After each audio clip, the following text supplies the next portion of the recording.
Esprit Saint, de rayonner de Dieu,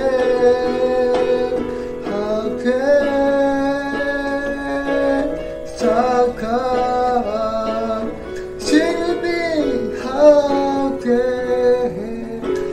Saka, Egoishi, Hauke.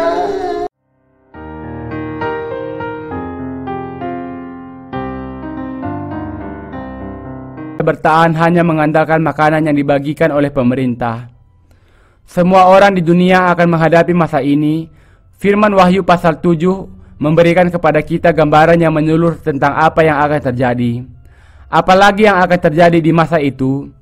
Masa kuda hijau kuning juga akan ditandai dengan begitu banyak kemartiran baik di antara orang-orang Israel maupun di antara orang-orang non-Yahudi. Ketika masa kesengsaraan besar datang, hanya ada satu harapan yang tersisa. Ayat 10 mengatakan, "Dan dengan suara nyaring mereka berseru, keselamatan bagi Allah kami yang duduk di atas tahta dan bagi anak domba." Keselamatan kita, dengan kata lain, hanya kita dapatkan di dalam Allah kita yang duduk di tahta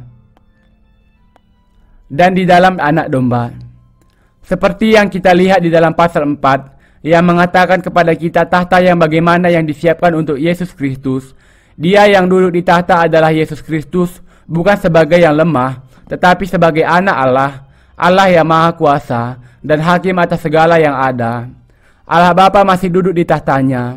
Jadi ketika kita berbicara tentang Allah Tritunggal, Allah Bapa, Anak, dan Roh Kudus adalah Allah yang sama.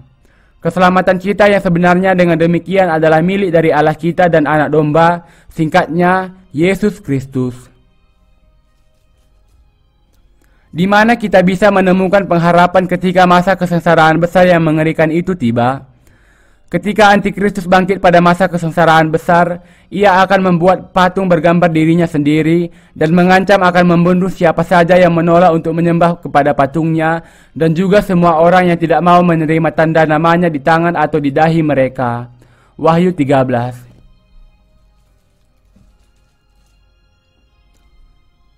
Di dalam bidang lingkungan hidup, keadaan alam juga akan mencapai taraf yang paling buruk karena api dan hujan es yang akan turun seperti hujan dari langit, gempa bumi melanda, dan bencana lain silih berganti. Tidak ada tempat di dunia ini yang tidak akan terpengaruh oleh bencana ini. Dalam keadaan lingkungan yang sangat buruk ini, di mana bumi terbelah karena gempa, matahari, bulan dan bintang tidak bersinar, dan langit serta sungai mematikan karena bencana itu, keadaan politik di saat itu juga akan mencapai taraf yang terburuk. Antikristus akan memerintah dengan pemerintahan yang paling tirani yang pernah terjadi, karena ia menerima kuasa yang mutlak dan menundukkan semua pemimpin dunia yang lain ke bawah kekuasaannya.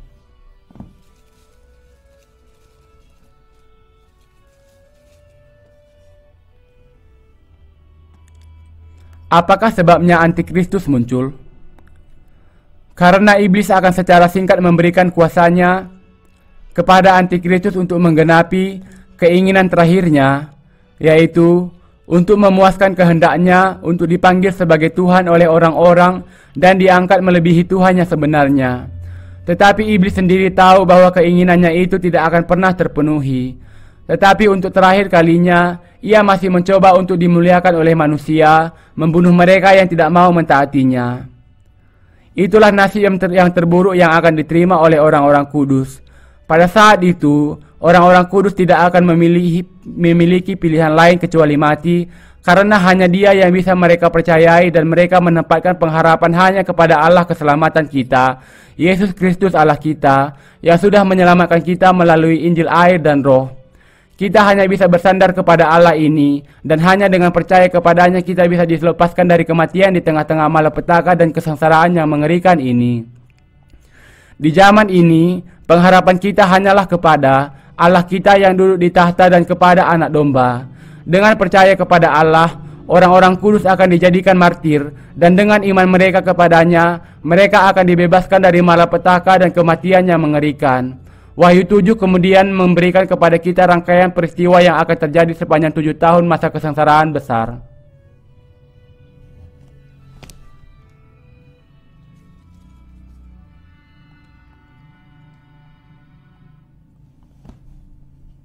Mari kita teruskan dengan melihat peristiwa yang dibawa oleh angin kesengsaraan. Ayat 9-10 mengatakan, "Kemudian daripada itu aku melihat, sesungguhnya suatu kumpulan besar orang yang banyak yang tidak terhitung banyaknya, dari segala bangsa dan suku dan kaum dan bahasa, berdiri di hadapan tahta dan di hadapan anak domba, memakai jubah putih dan memegang daun-daun palem di tangan mereka, dan dengan suara nyaring mereka berseru,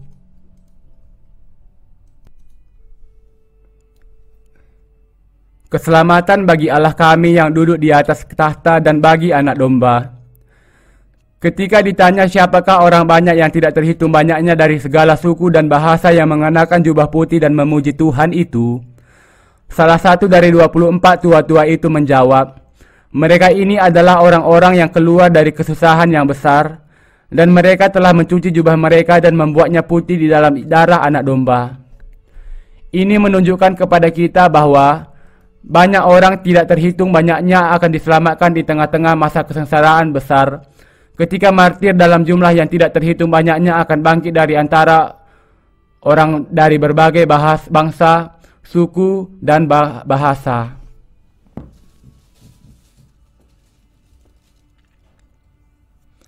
Di sana, dengan kata lain, akan ada begitu banyak manusia yang percaya kepada Allah sebagai juru selamat dari segala kesengsaraan dan malapetaka pada masa itu. Itu berarti, dengan kata lain, bahwa keselamatan hanya ditemukan di dalam Allah Tritunggal. Karena Allah memberikan kepada kita Injil air dan Roh yang menyelamatkan kita dari segala dosa kita, dan karena kita percaya kepada Injil ini, ketika Antikristus datang dan menuntut kita dengan ancaman agar kita menyerah kepadanya dan menyebutnya sebagai Tuhan, kita tidak akan tunduk kepadanya. Lagi pula, kalaupun ada di antara kita yang menyerah kepada Antikristus, tidak berarti bahwa keselamatannya kemudian akan terjamin, karena mereka pun akan mengalami malapetaka yang dahsyat dan fanatisme yang penghabisan dari iblis. Tidak ada yang bisa dijamin di akhir zaman itu. Karena itu kita tidak memiliki pilihan lain kecuali untuk percaya kepada Allah yang sudah menyelamatkan kita. Kita akan dengan berani menerima kemartiran dengan percaya kepada Allah yang akan memberikan kepada kita kerajaan 1000 tahun dan langit dan bumi baru, karena Ia akan membangkitkan kita dari kematian, mengangkat kita, dan memberikan kepada kita semua kemuliaan dan berkat dari langit dan bumi baru. Inilah sebabnya banyak orang yang akan mengenakan jubah putih yang dibasuh dengan darah anak domba. Akan ada banyak martir yang mati untuk iman mereka kepada Allah. Orang-orang kudus dan semua yang menjadi martir pada masa ini dari segala bangsa di dunia ini akan memberikan hidup mereka demi iman mereka kepada Allah. Mereka yang percaya kepada Injil air dan Roh yang kita beritakan sekarang akan menerima kematian mereka dengan percaya kepada Allah, dan Ia akan membebaskan mereka dari kengerian, kesengsaraan, dan malapetaka masa itu. Hanya Allah yang bisa membebaskan kita dari malapetaka yang sangat menakutkan itu. Saya mengatakan kepada Anda semua peristiwa penting yang akan terjadi sepanjang 7 tahun masa kesengsaraan besar.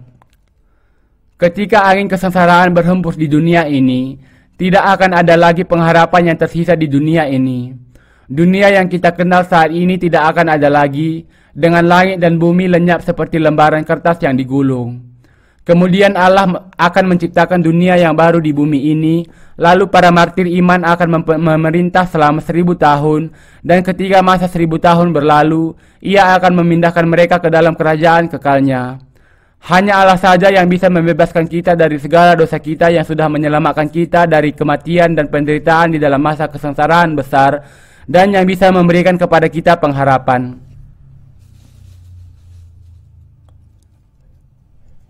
Ketika masa kemartiran tiba, Anda dan saya, dan juga manusia dari seluruh penjuru dunia yang mendengar dan percaya kepada Injil ini, akan dengan berani menjalani kemartiran karena percaya kepada Allah yang sudah menyelamatkan kita dari segala dosa kita.